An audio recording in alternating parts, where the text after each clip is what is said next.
오늘 은혜 받으실 하나님의 말씀은 시편 1장 1절부터 6절입니다. 구약성경 805면입니다. 우리가 이 말씀을 함께 읽으실 때 하나님의 음성으로 들으시길 바랍니다. 복 있는 사람은 악인들의 꾀를 따르지 아니하며 죄인들의 길에 서지 아니하며 오만한 자들의 자리에 앉지 아니하고 오직 여호와의 율법을 즐거워하여 그의 율법을 주야로 묵상하는도다. 그는 시냇가에 심은 나무가 철을 따라 열매를 맺으며 그 잎사귀가 마르지 아니함 같으니 그가 하는 모든 일이 다 형통하리로다. 악인들은 그렇지 아니하며 오직 바람에 나는 겨와 같도다. 그러므로 악인들은 심판을 견디지 못하며 죄인들이 의인들의 모임에 들지 못하리로다. 무릇 의인들의 길은 여호와께서 인정하시나 악인들의 길은 망하리로다. 우리 옛날에 수학 공부할 때 그 수학 정석 책 가지고 우리들 다 같이 공부를 했어요. 오늘 시편 1편은 복의 정석이라고 할 수가 있습니다. 여러분 사법고시 합격하면 대부분 판사, 검사, 변호사로 나가잖아요. 우리가 복 있는 사람이 되면 우리는 모두 복의 사람이 되는 거예요. 그러므로 우리는 무슨 일이 있든지 복 있는 사람들이 다 되기를 주의 이름으로 축원합니다. 오늘 시편 1편을 통해서 복 있는 사람이라는 제목 가지고 말씀을 드립니다. 그러면 하나님께서 우리들에게 어떻게 해야 복 있는 사람이 될 것인가 1편에서 자세하게 안내해주고 있는데 우리가 지나온 삶이 어떠하든지를 막론하고 오늘 하나님이 제시해준 대로 여러분들이 복 있는 그러한 사람의 길을 여러분들이 그대로 가심으로 말미암아 여러분 인생 앞날이 성경대로 하나님이 약속하신 대로 전부 다 복 있는 사람 다 되기를 주의 이름으로 축원합니다. 오늘 하나님께서는 복 있는 사람이 되려고 하면 첫째로는 악인의 꾀를 따르지 말라고 하셔요. 악인의 꾀를 따르지 말라. 악인의 꾀가 뭐예요? 하나님 싫어하는 거예요. 우리 믿는 사람들의 삶의 기준 간단해요. 복잡하지 않아요. 또 사실 세상 살아가는 것도 복잡하지 않아요. 학생들은 공부 열심히 하면 된다. 정답이죠? 또 가정생활할 때 그저 남편은 아내만 바라보고 살아라. 아내는 또 남편만 바라보고 살아라. 또 자녀들은 부모님에게 순종하는 게 다 자기 인생의 복이다. 그건 세상 사는 거 왜 복잡하냐? 내 생각대로 이렇게 살려고 하니까 다 가정에도 문제가 생기고 자녀들도 막 문제가 생기고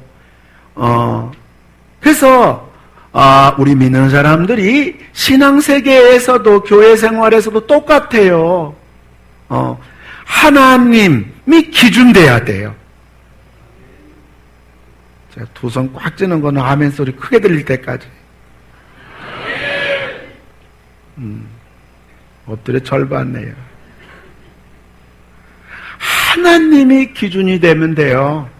그러면 질서가 착착착착 잡히고요. 집안도 있잖아요. 다 질서 있게 되고요. 삶도 하는 일도 있잖아요. 전부 다 이상이 없이 가요. 하나님이 기준이 돼야 됩니다. 하나님 싫어하는 거 하지 말아야 돼요. 여러분 하나님이 싫어하는 게 뭐고 좋아하는 게 뭔가 그 정도는 다 알잖아요. 몰라서 하는 게 아니잖아요. 하나님이 좋아하시면 하고 하나님이 싫어하시면 안 하고 이런 사람이 뭐냐? 복 있는 사람이 되는 거예요. 복 있는 사람은 가만히 놔두면요 나중에 보면요 복의 사람이 돼요. 이게 오늘 가르쳐주는 그 복의 정석이에요. 복의 정석. 이런 여러분 다 되기 주의 여러분 축원합니다. 악인의 꾀를 따르지 말라고 그랬는데 이 악인이라는 단어의 그 히브리 의미를 보니까 뭐냐면요 법정에서 유죄 판결을 받은 자, 그러니까 악인 자체는 벌써 하나님이 아니라고 하는 인간이에요. 벌써 하나님이 법정에서 유죄 판결을 해버렸어요. 거기다가 꾀라는 말은 의도, 그 다음에 도무, 그런 말이거든요.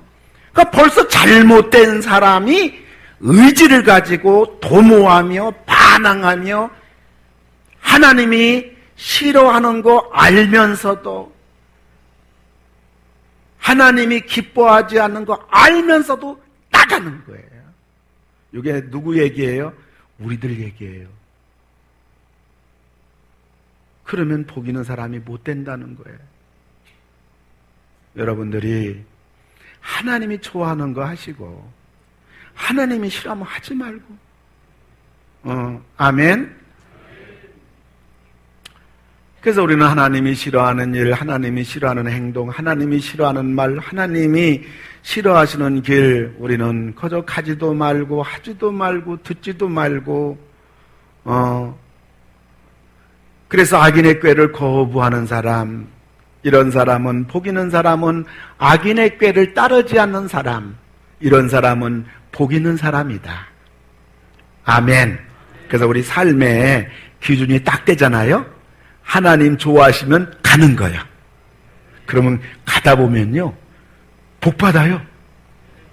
복된 사람 돼요.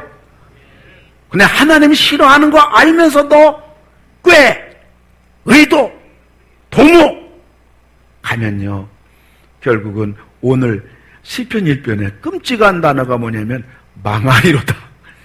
웅덩이란 말이죠. 두 번째로는 우리 하나님께서 복 있는 사람이 누구냐? 죄인의 길에 서지 않는 사람이라 그랬어요. 복 있는 사람이 되려면 죄를 범하지 말아야 돼요. 죄 범하고 잘 될 수가 없어요. 이 세상의 모든 사건, 사고는요, 다 추적해보면요, 전부 다 죄입니다. 못된 짓들 해서 그래요. 죄라는 말은 빗나가다는 말이거든요. 하나님으로부터 빗나가다, 신앙으로부터 빗나가다, 말씀으로부터 빗나가다, 사람의 도리로부터 빗나가다. 제가 3번 얘기하면 우리 아멘하는 원칙 있는 교회거든요. 빗나가지 마세요. 아멘. 우리 고속도로 진입하려면요, 톨게이트를 지나야 하잖아요. 근데 정상적인 사람은 톨게이트 그냥 안 지나요. 시속 30km로 줄이잖아요. 줄이고 카드나 혹은 요금을 내고 정상으로 가는데요. 그러나 불법을 행하는 사람은요, 30km 아니잖아요. 빨리 도망가려고 6, 70km 그냥 내뺀단 말이에요. 복 있는 사람은요, 이 세상 살아가면서 이런 일 저런 일 만나고 뭔가 선택하고 수많은 생을 살아갈 때 꼭 하나님의 톨게이트 앞에 한번 서봐요. 하나님이 좋아하시나 싫어하시나. 그리고 말씀의 톨게이트 앞에 서봐요. 하나님 말씀에 이렇게 살면 하나님 순종하는 건가 불순종하는 건가, 이렇게 하면 복 받나, 아니면 이렇게 하면 하나님께 의도 터지나. 꼭 말씀의 톨게이트, 하나님의 톨게이트 앞에 서서 제재를 받는단 말이에요. 그런데 하나님이 대해서, 그리고 말씀에 대해서, 신앙에 대해서 그게 뭐냐 하고서 그냥 그걸 무단으로 통과해버리면 그게 바로 뭐냐? 죄의 길에. 그래서 톨게이트 지나면 고속도로 위에 진입하잖아요. 그 죄의 길에 들어서면 큰일 난단 말이에요. 그렇게 하지 말란 말이에요. 여러분, 복이 좋은 줄로 믿으시기 바랍니다. 우리 지금 평안하고 배부르니까 복 그러면 아니에요. 막상 아파 보니까요, 아플 때 건강은요 천국이에요. 그래도 우리가 사업이 그저 먹고 살만하고 이만 큰 탈 없으니까 그러지요. 여러분, 가게 문 닫고요, 몇 억 들여가지고 그런 가게 문 닫고요, 그 내 사업장 부도나고요, 이거요 여러분 꿈속에서라도 상상 못할 일이에요. 그러므로 우리는 하나님이 우리에게 약속하시고 우리를 사랑하셔서 주시겠다고 하는 이 복 있는 사람이 되어서 여러분 끝내는 하나님으로부터 복의 사람이 되고 하나님이 책임져주고 도와주셔서 오늘은 어렵지만, 오늘 힘들지만, 오늘 괴롭지만, 오늘 뭐 대단하진 않지만 그래도 내가 오늘 복 있는 사람의 길을 걸어가는 것은 복을 심는 거다, 이런 믿음 가지고 여러분이 끝까지 한 발자국 한 발자국, 한 달 한 달 살다 보면요, 여러분 정말 하나님께서 복을 주셔요. 할렐루야. 다윗이 이제 옥상에서 이렇게 거닐다가 있잖아요. 물소리가 들려가지고 톡 봤더니 예쁜 미녀가 빨개 벗고 목욕해요. 그 바로 충신 우리아 장군 부인이에요. 보는 거 죄예요? 죄가 아니에요?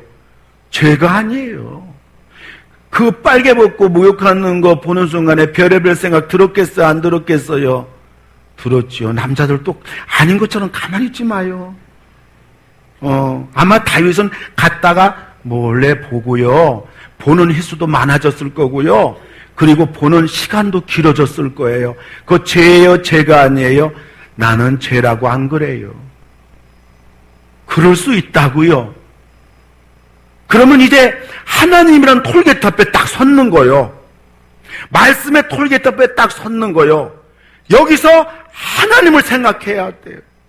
여기서 말씀을 생각해야 돼요. 여기서 제재를 받아야 돼요. 여기서 멈춰야 돼요. 그런데요, 다윗은 그냥 통보해 버렸어요. 왕이잖아요. 야, 데리고 와봐. 그리고 엉뚱한 짓 했어요. 무단 통보했어요. 이때부터 무단 통보하자마자 다윗 인생은 정말 상상 못할 불행한 인생, 그 집안이 아주 싹쓸이 됐어요. 여러분, 한번 재미 보고 집안 다 망가져버린 가정 많아요? 한번 재미 보고. 여러분, 한 번 웃고요, 한평생 울고 지낸 사람 굉장히 많아요? 여러분, 한 번 쾌락 즐기고 나서요, 평생 가슴 치며 통곡하며 지내는 사람 많아요? 여러분, 하나님의 톨게이트 앞에 꼭 서세요. 그리고요, 말씀의 톨게이트 앞에 서면요, 이건 가정도 행복하고 부부도 행복하고 하나님의 자녀도 다 도와주시고요. 아멘? 그 인생이 복 있는 인생이 되고 나중에는 복의 사람이 돼요. 그래서 우리 하나님께서는 우리들에게 절대로 죄의 길에 진입하지 말라. 이게 바로 복 있는 사람이니라. 세 번째로는요, 오만한 자의 자리에 앉지 말라고 그랬어요. 여기 앉지 말라. 앉는다는 것은 계속 머무르는 거죠. 굳어지는 거죠. 사나워지는 거죠. 악해지는 거죠. 될 대로 되라. 마지막까지 가보자. 끝까지 가보자. 그러는 거예요.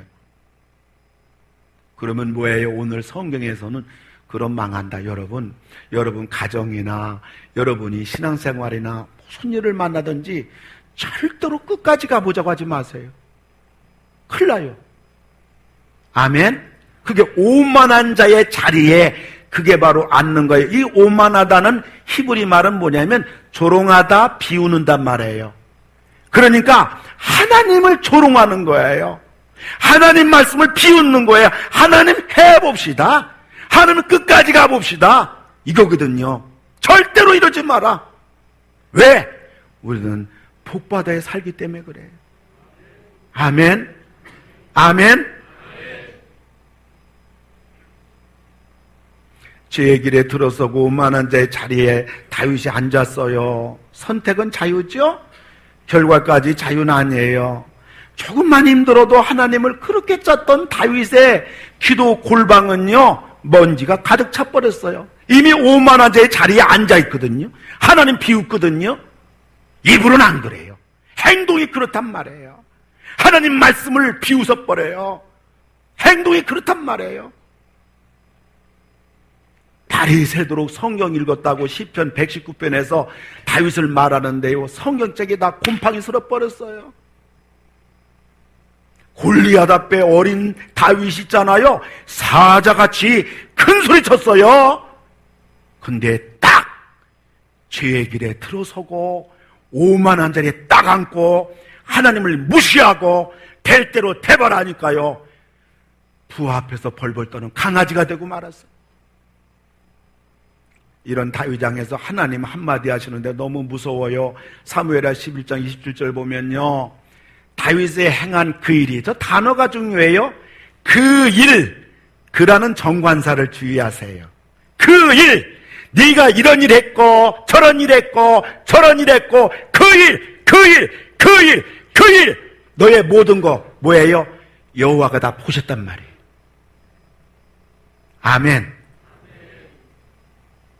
왕궁 침실에서 일어났던 그 일, 네 부하 장군 부인 건드린 일, 네가 말씀에 톨게있던 무단 통과, 하나님에 대해서 무단 통과, 다 하나님 보시기에 악하였더라. 이 악하였다는 말은 너는 이제 죽었다 그 말이에요. 너는 이제 죽었다. 사람이 너 죽었어 무섭지 않아요. 하나님이 너 죽었어 하면 끝나는 겁니다. 여러분, 사람이 그냥 죽으면 얼마나 좋아요. 어차피 죽을 거요. 여러분 건강하게 살다가 여러분들 천국 간 여러분 다 되기 주의로 축원합니다. 근데 죽고 싶어도 안 죽어지는 거야. 차라리 죽는 게 좋겠는데, 이것이 바로 있잖아요, 악인의 꾀를 따르고 죄인의 길에 들어서고 오만한 자리에 앉아있는 사람에게 주어지는, 죽어도 죽어지지 않는 너는 이제 죽었다. 여러분, 한 인생의 결정이 있잖아요. 다 여기에서 여러분 결정되는 거예요. 뭐 사람이 평생 내가 노력하고 열심히 살고 그럼 뭐가 되겠지? 아니에요. 살만하니까 죽었네? 뭔가 다 돼가는데 다 된 밥에 누가 재 뿌렸네? 사랑하는 성도 여러분, 우리들 있잖아요, 이 세상 살아가면서 하나님이 싫어하는 일, 여러분도 우리도 싫어하고요, 하나님이 좋아하는 거 뭐 쉽진 않지만 그걸 선택하고요, 여러분 하나님 앞에 서고요, 하나님 톨게이트 앞에 서고요, 말씀의 톨게이트 앞에 서고요, 힘들지만 자존심 상하지만 빨리 나도 한번 통과하고 싶지만 참고 나가고요, 그 다음에 오만한 자의 하나님 비웃고 말씀 무시하고 제멋대로 하고 싶은 거 참고요. 근데 이런 일들이 우리 인생을 결정져요. 아멘? 롱런이 아니란 말이에요. 이게 하나가 다 나면요, 빵꾸 나면요, 그냥 인생 20년 30년 간다고요. 어떤 사람은 그냥 죽어버린다고요. 그래서 여러분들이 좀 우리가 이 세상 살아갈 때 섬세하게 살기 바랍니다. 막 살지 말고요, 막 말하지 말고요, 막 결정하지 말고요, 좀 하나님을 좀 생각하는 여유를 갖기 바랍니다. 아멘. 수지 맞아요. 안전한 게 낫잖아요. 여러분, 뭐 급하다고요, 인생길. 여러분, 말복 때까지 있잖아요. 이거 이상기후 현상이다. 야, 이거 8월 말 아니면 9월까지 덥겠다. 이 더위를 어떻게, 말복 딱 지나고 나니까요, 제가 새벽 4시에 나와요. 밤 12시 들어가거든요. 추워요. 어떻게 하루가 그럴까요? 어떻게 세월이 그럴 수 있을까요? 제가 여러분에게 예언합니다. 올해 조금 있으면 눈이 와요. 분명히 예언합니다. 여러분, 조금 지나면 여러분 1살 더 먹습니다. 금방해요, 금방해요. 성급하게 살지 마세요. 되지도 않는 거. 항상 복 있는 사람이 돼서 여러분들이 결국 복의 사람이 돼서 하나님 때문에 후덕한 사람이 되고 하나님이 보장해줘서 여러분 인생길 편안하게 복되게 여러분 사시는, 그래서 얼굴에는 웃음이 가득 차고 집안에는 행복하고 여러분 자녀들 트는 거 보고 기쁘고, 이러한 오늘 하나님이 그 보장을 우리들에게 이렇게 자세하게 안내해주고 있는 거예요. 그래서 악인의 꾀를 따르지 말라, 절대로 죄에 침입하지 말라. 또 죄에 침입하게 되면 사람은 오만해가지고 하나님을 비웃고 말씀을 멸시하고 그러는데, 절대로 거기에 앉아서 터부덩 주저앉아가지고 그거 떨지 말라, 큰일 난다. 그럼 뭐하란 말이냐? 너희들은 말이야 여호와의 율법을 줄고하라. 이건 하지 말고 이건 좀 하라. 그것이 바로 여호와의 율법을 줄고하라, 말씀을 줄고하라. 줄고한다는 말은 기쁨으로 반응한단 말이에요. 하나님 말씀 기쁨으로 귀를 기울이고요, 하나님 말씀 들을 때 기쁨으로 아멘하고요, 성경 볼 때 기쁨으로 하나님 말씀 읽고요, 할렐루야. 즐거워하라니까 늘 그 손에서 사업장에 가도 성경이 있습니다. 주방에 가도 테이블에 성경이 있습니다. 직장에 가도 책상 서랍 속엔 성경이 있습니다. 커져 늘 성경을 즐거워하는 거니까 늘 성경을 가까이 하고 할 수 있도록 성경을 읽고, 할렐루야. 그래서 하나님 말씀 듣고자 예배에 참석하는 것은 물론이지만 설교 들을 때 설교에서 여러분 은혜도 받으시는, 그러한 여러분 말씀 안에 사시는, 말씀을 즐거워하는 여러분 다 되기 주의 이름으로 축원합니다.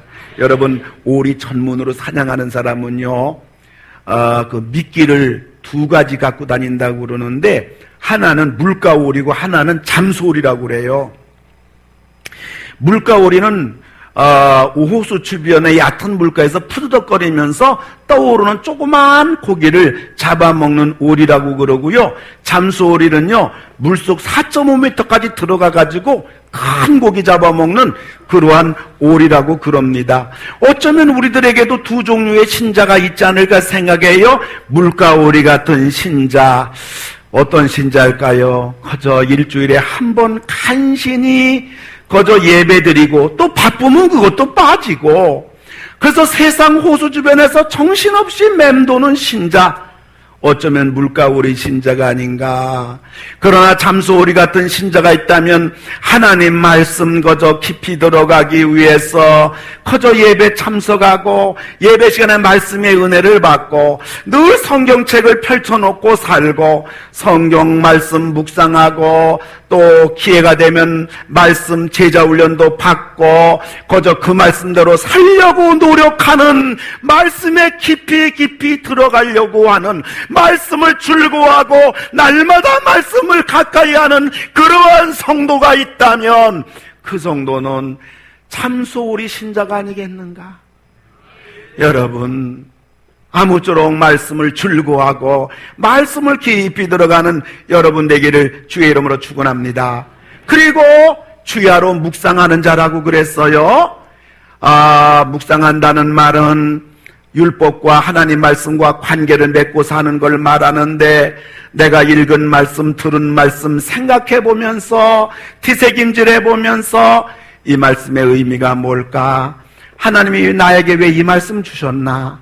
나보고 어떻게 하라는 것일까? 그것을 늘 생각하면서 자신의 삶 속에서 성령이 가르쳐주는 삶의 방향대로, 삶의 가르침대로 살아가는 그러한 신앙이 바로 주야로 말씀을 묵상하며 사는 복 있는 사람이에요. 그러한 여러분 되기 바랍니다. 근데 오늘 보니까 오직 여호와의 율법을 즐거워한다 그랬어요. 오직이란 말은 이게 생명이다, 이것밖에 없다, 이 길밖에 없다, 그 말이에요. 근데 복 있는 사람의 결과가 어떠합니까? 3절을 보니까요, 우리 3절 다 같이 읽습니다. 시작. 그는 시냇가에 심은 나무가 철을 따라 열매를 맺으며 그 잎사귀가 마르지 아니함 같으니 그가 하는 모든 일이 다 형통하리로다. 아멘. 여러분 복 있는 사람 얘기예요. 복 있는 사람은요 시냇가에 심은 나무 같아요. 할렐루야. 성경 구절 한번 조금 더 보여주실까요? 좀 설명을 해야 됩니다. 저기 시냇가에 심은 나무라 그랬는데, 저 시냇가가 어떤 시냇가일까요? 비가 오면 시냇가에 물이 차고, 비가 오지 않고 가뭄 타면 시냇가가 물이 흐르지 않는 가뭄 타는 그러한 일반적인 시냇가가 아니라, 저기 시냇가의 원문의 뜻은 인공 시냇가예요. 인공. 사람이 만든 거. 근데 사람이 만든 것이 아니라 저 시냇가를 만든 분은 누구냐? 하나님이. 이게 든든한 거예요. 자연 따라 기후 따라 물이 있고 물 없고 불 안에서 어떻게 삽니까마는 저 시냇가는 하나님이 만든 시냇가. 비가 오든지 비가 오지 않든지 언제나 물이 가득 흘러차고 넘치는 그 시냇가인데, 저기 나무는 누구를 상징하냐? 우리들을 상징하는 거예요. 복 있는 사람은 나무에게 물이라는 것은 생명 아니겠습니까? 그런데 복 있는 사람들은 하나님이 만들어 놓은 맑은 물을 아니겠습니까? 하나님이 만들어낸 흙탕물이겠습니까? 구정물이겠습니까? 더러운 물이겠습니까? 1급 청정수와 보다도 더 좋은 물, 하나님이 만들어 놓은 시냇가, 거기에 복 있는 사람들은 그 나무와 같아가지고 뭐예요? 첫째, 철을 따라 열매 맺어요. 아멘. 성경 조금 더 보여줘요. 되게 비싸게 노네.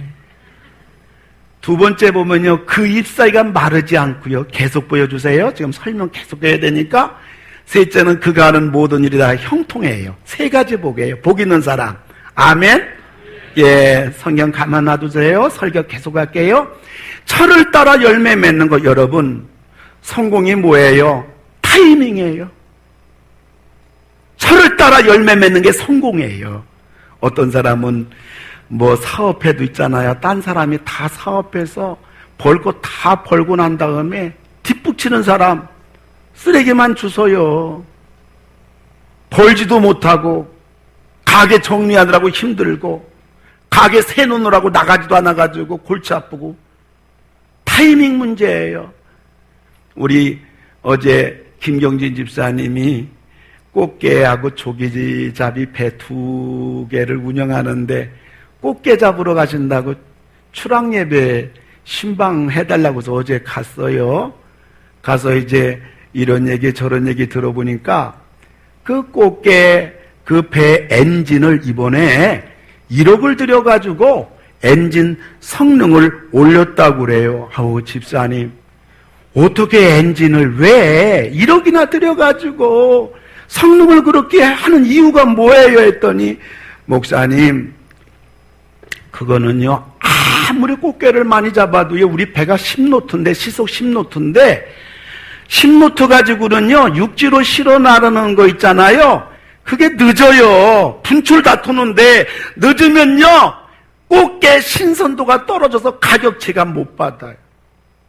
그리고요, 두 번째로는요, 그 업판장, 공판장까지 가는데, 우리 배가 느리면 말이죠, 선착순으로 봤기 때문에 늦게 간 우리는 대기하고 있느라고 그 사이에 이미 딴 건 다 출고되는데, 내가 잡은 그 꽃게는요, 이게 입고가 제대로 안 돼요. 그래서 다른 배보다 1분이라도 빨리 가야 돼요.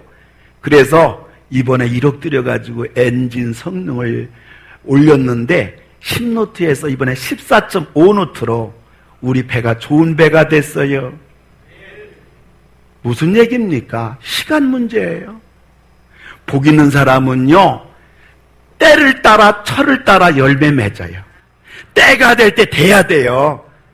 지각색이 되면 안 된다고요. 우리 21세기 오늘 예배 참석한 여러분들은 세상에 안 믿는 사람들보다 무슨 일을 하든지 어떤 일을 하든지 양보하고 섬기는 거야 우리가 미덕이니까 해야 되겠지만은, 우린 지혜로워가지고 때에 따라서 열매를 맺으시고, 어떤 사람들보다 여러분이 한 발도 앞서가는 성령의 영감의 지혜가 여러분 속에 있기를 주의 이름으로 축원합니다.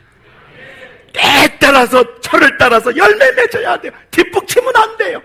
근데 복 있는 사람은요, 하나님이 철을 따라 열매를 맺게 해주신다고 그랬고요. 뿐만 아니라 잎사귀가 마르지 않는다 그랬는데, 잎사귀라는 것은 삶의 질입니다. 여러분, 대단히 많이 가지고 있는 분인데요, 엄청난 재산가인데요, 그 집에 들어가면요, 집이 칙칙해요. 어두워요. 집안이 가면 불안해요. 늘 뭐 싸우는 소리가 있고요. 삶의 질이 너무 안 좋아요. 너 어떤 집은 뭐 그렇게 뭐 좀 평범하게 살고 뭐 많이 누리는 것도 아닌데, 그 집에 가면 웃음이 있고 기쁨이 있고 감사가 있고 사랑이 있고 행복이 있고 삶의 질 만땅. 여러분, 가진 게 행복이 아니에요.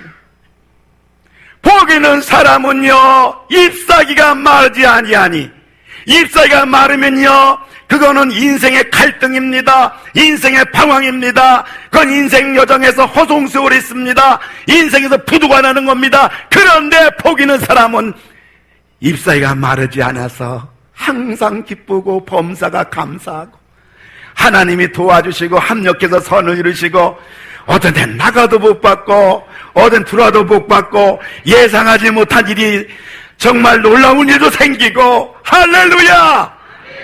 이게 바로 잎사귀 마르지 않는 복을, 합력하여 선을 이루는 복을, 인생의 삶의 질이 놀랍게 복된 그러한 인생을 살리라. 아멘. 때를 따라 잘 되고, 인생의 삶의 질이 너무너무 좋고, 한마디로 말해서 뭐예요? 살만 난다 이거예요. 살만 나는 생을 사는 여러분 되기 바랍니다. 그 다음에 하는 모든 이 형통하리로다 설명 안 하겠어요. 잘 된다, 승리한다, 번창한다, 결국은 잘 된단 말이에요. 그리고 하나님이 인정해 준다 그랬습니다. 그러나 악인들, 죄인들, 오만한 자들 어떻게 됩니까? 4절을 보면요, 우리 4절 다 같이 한번 읽어주세요. 3절 말고 4절. 4절 우리 다 같이 읽을까요? 시작. 악인들은 그렇지 아니하며 오직 바람에 나는 겨와 같도다. 아멘. 하나님께서 그냥 한마디로 악인들, 악인의 꾀, 하나님 싫어하는 거, 재범하는 거, 교만 덩어리들, 하나님이 아니다 그랬어요. 하나님이 아니다 그러면 아니고요, 하나님이 기다 그러면 기고요. 아멘. 하나님이 아니다 그랬어요. 아니면 아닌 거예요. 바람에 나는 겨와 같다 그랬는데, 저 바람은요, 태풍 바람 아니에요.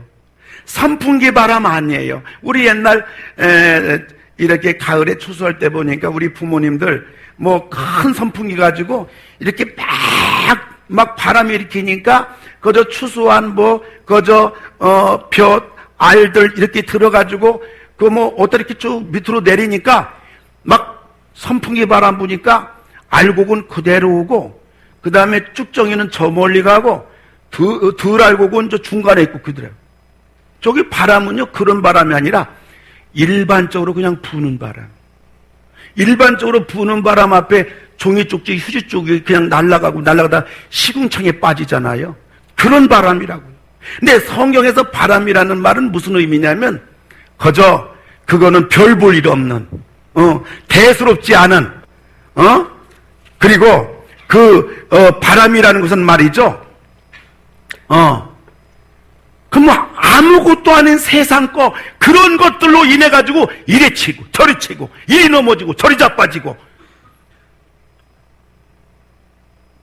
결국은 그렇게 된다. 결국은 아무것도 안 된다. 사랑하는 성도 여러분, 세상에 가히 없는 별볼이 없는 아무것도 아닌 그러한 바람 앞에 겨와 같은, 그래서 결국은 속이 비긴 껍데기 인생, 이러한 인생이 아니라 복 있는 여러분 다 되기 바랍니다. 기독교 박해한 로마 황제 30명과 군주들 30명을 역사가 쭉 조사해 보니까요, 30명 황제 군주 가운데서 기독교 핍박한 그러한 사람들을 조사해 보니까 자기 아들에게 피살된 사람이 한 명이고요, 두 눈이 벼랑간 봉사가 된 사람이 한 사람이고요, 두 눈이 튀어나온 사람이 한 사람이고요, 고약한 병으로 죽은 사람이 한 사람이고요, 황제가 물에 빠져 죽은 사람 익사 한 사람 한 명이고요, 황제인데 교수형에 처한 사람이 한 명이고요, 황제 가운데 자살한 사람이 3명이고요, 황제 가운데 포로가 된 사람이 2사람이고요, 황제 가운데 전쟁터에서 전사한 사람이 8명이고요, 황제 가운데 암살된 사람이 5명. 그러니까 30명, 기독교를 핍박한, 하나님을 대적한 30명 황제를 연구조사해 보니까 그 중에 24명이 너무너무 비참한 종말을 맞이한 거예요. 악인들은 이렇게 된단 말이에요. 포악한 핍박자 줄리안 황제는 예수님을 갈릴 사람이라고 부르며 그를 무시하는 제쳐가지고 칼을 휘두르면서 하늘을 향해서 야 예수! 갈릴리 예수!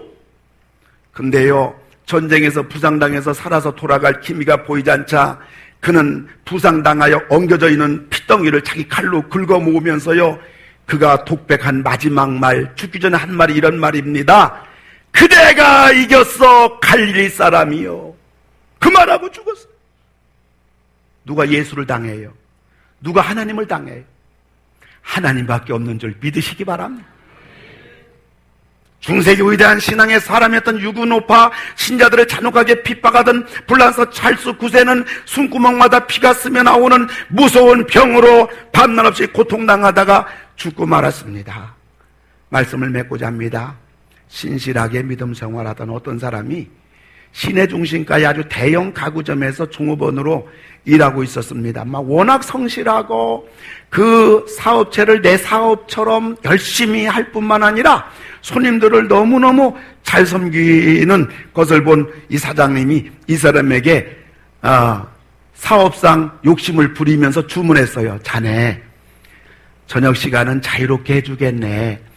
자네 우리 사업장을 위해서 저녁에 사교장에 나가서 이 지역의 유지들하고 마음껏 어울리게, 그러다가 당신 앞길도 열릴 수 있어. 근데 모든 비용은 내가 다 대주겠네. 근데 이 말 앞에 이 사람이 한마디로 거절합니다. 밤에 사교장에 나가서 어울리는 삶의 결과는 뻔하기 때문입니다.